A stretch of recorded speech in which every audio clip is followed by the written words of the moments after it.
So hi guys, welcome back to the channel. मैं हूं आपके दोस्त इशिता एंड काफ़ी टाइम से हम वेट कर रहे थे कि कब फाइनल मेरिट लिस्ट जो है हमारी रिलीज होगी। So finally the notice for the merit list is out now. So आप जाके वेबसाइट पे चेक कर सकते हो और मैं आपको लिंक भी अवेलेबल कर दूंगी डिस्क्रिप्शन बॉक्स में। सो आप उस पर भी क्लिक करके जो है डायरेक्टली साइट आपके पास ओपन हो जाएगी एंड वहाँ पे जाके आप चेक कर सकते हो। हमारी प्रोविजनल मेरिट लिस्ट में काफ़ी ज़्यादा एरर्स थे, बहुत बच्चों के मैसेजेस आए थे कि लाइक ओवरऑल रैंक में बहुत ज़्यादा इश्यूज हैं। जिन बच्चों के मार्क्स ज़्यादा हैं उनका ओवरऑल रैंक कम था एज कम्पेयर टू उन स्टूडेंट के जिनके मार्क्स थोड़े कम थे। तो दैट वाज प्रोविजनल, उसमें कुछ फाइनल नहीं था। सो आई गेस जो फाइनल मेरिट लिस्ट अब आई है उसमें आपकी ओवरऑल रैंक्स जो है वो बिल्कुल सही दी होंगी एंड उसमें कोई भी एरर नहीं होगा। आपका ओवरऑल रैंक ठीक आया है नहीं आया है वो मुझे बताना मत भूलना। वन मोर थिंग, जो हमारा काउंसलिंग का टाइम है आई गेस मोस्ट प्रोबेबली वो भी एक्सटेंड होगा बिकॉज मेरिट लिस्ट लेट आई है। तो ऑब्वियसली आपको काउंसलिंग के लिए जो चॉइसेस फिल करनी है उसके लिए टाइम जो है वो आपको एक्सटेंड होगा। एंड जैसे नर्सिंग को लेके भी नोटिस आया था कि एक्सटेंड हो चुकी है काउंसलिंग की डेट। तो आई होप मोस्ट प्रोबेबली आपके केस में भी ऐसा ही होगा एंड एक्सटेंड हो जाएगी। बट आप जैसे आपको मेरिट लिस्ट का पता चल चुका है एंड आप अप्लाई कर सकते हो अब काउंसलिंग के लिए। जैसे अगर लिंक एक्टिवेट अगर हो गया है तो आप अप्लाई कर सकते हो, लेकिन आपकी डेट्स मेरे हिसाब से एक्सटेंड होंगी। सो आप उसके बारे में ज़्यादा टेंशन मत लेना। एंड वन मोर थिंग, देखो मतलब बहुत सारी चीज़ें अब आपके दिमाग में चल रही होंगी काउंसलिंग को लेके।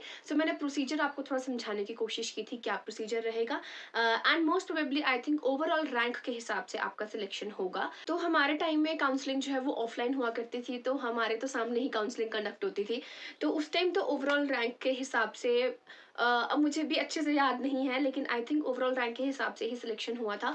लेकिन अब ऑनलाइन काउंसलिंग है, अब ऑनलाइन काउंसलिंग में वो ओवरऑल रैंक कंसिडर करते हैं, कैटेगरी रैंक कंसिडर करते हैं।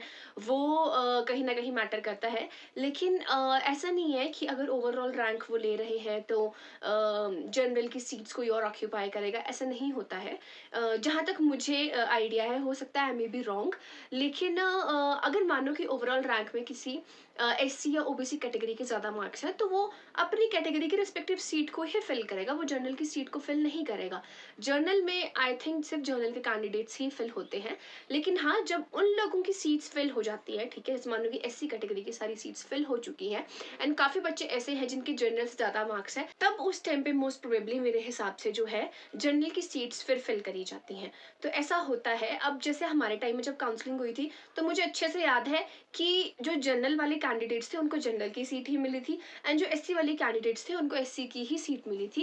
एंड अगर मैं जैसे एससी की आई थिंक एक या दो सीट्स ही हैं लैब में एंड हमारी क्लास में एक या दो स्टूडेंट्स ही होंगे जो एससी को बिलोंग करते हैं, बाकी कोई भी जनरल की सीट में एससी को सीट नहीं मिली है।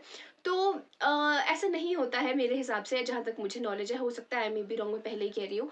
लेकिन देखो जो भी होगा वो हमें पता चल जाएगा। इतना कंफ्यूजन लेने की हमें ज़रूरत नहीं है एंड आप अपनी काउंसलिंग के लिए अप्लाई करो एंड देखो कि हाँ क्या आपको सीट मिल पा रही है नहीं मिल पा रही है। एंड जो है वो प्रोसीजर फॉलो करो, ठीक है। अब ज़्यादा सोचने से क्या हो जाएगा, खुद को ही परेशान करोगे। तो इतना मत सोचो एंड चल रहा हो। और मतलब आई नो ये कहना थोड़ा इजी है, लेकिन जो ये सिचुएशन फेस कर रहा है उसको ज़्यादा पता है कि कैसे रहना है। लेकिन I have also gone through the same phase and मेरे जैसे मेरे बैचमेट्स, मेरे जूनियर्स, मेरे उससे कम वाले जूनियर्स, सभी ने ये फेस जो है वो फेस किया है। तो अगर आपने ये एग्ज़ाम में अच्छा स्कोर किया है तो आपको भी इस फेज से जो है निकलना पड़ेगा, आपको भी इस फेज को फेस करना पड़ेगा। बट ये है कि थोड़ा मतलब कि थोड़ा शांत रहो और बहुत ज़्यादा चीज़ अगर ओवर थिंक करोगे तो बहुत ज़्यादा कन्फ्यूजन हो जाएगा। फिलहाल जो आपके पास टाइम है अपनी फैमिली के साथ स्पेंड करो, क्योंकि उसके बाद आप लोगों ने आ जाना है अलग अलग कॉलेजेस में एंड देन आप बहुत ही ओकेजनली अपनी फैमिली से मिलने जाओगे। तो वो चीज़ें कहीं ना कहीं याद आती हैं। तो अभी जो टाइम है फैमिली के साथ स्पेंड करो एंड काउंसलिंग भी हो जाएगी, उसका नोटिस भी रिलीज हो जाएगा और आपको भी पता लग जाएगा क्या हुआ है क्या नहीं हुआ है, क्या सिनेरियो है, सब कुछ पता लग जाएगा। मैं बस यही कहना चाहती हूँ कि अपनी मेरिट लिस्ट जाके देखो एंड काउंसलिंग के लिए अप्लाई करना। तो जिनका सिलेक्शन होगा उनका भी पता लग जाएगा किस किस का हुआ है, सीट्स वेकेंट बची हैं, वो सब विद टाइम ही होगा। पहले ही सोच के ऐसा तो नहीं है, जल्दी हो जाएगा। बाकी देखो I am also a human being, मुझसे भी गलतियाँ हो सकती हैं। लेकिन मैंने कोई भी चीज़ ऐसी नहीं कही है लाइक कि ये ही होगा और ऐसा ही होगा, ऐसा कुछ नहीं है, कुछ भी हो सकता है। That all depends upon your destiny and your luck. बस यही कहना चाहती हूँ। बाकी कोई भी क्वेरी होगी इंस्टाग्राम पे पूछ लेना, कमेंट सेक्शन में मुझसे पूछ लेना। और या do check the merit list and देखो कि अब आपकी ओवरऑल रैंक सही आई है या नहीं आई है, बट मोस्ट प्रोबेबली आपकी रैंक इस पर सही होगी, उसमें कोई एरर नहीं होगा। सो या दैट्स इट, एंड फिर मिलते हैं आपसे अगली वीडियो में। Till then take care, good bye.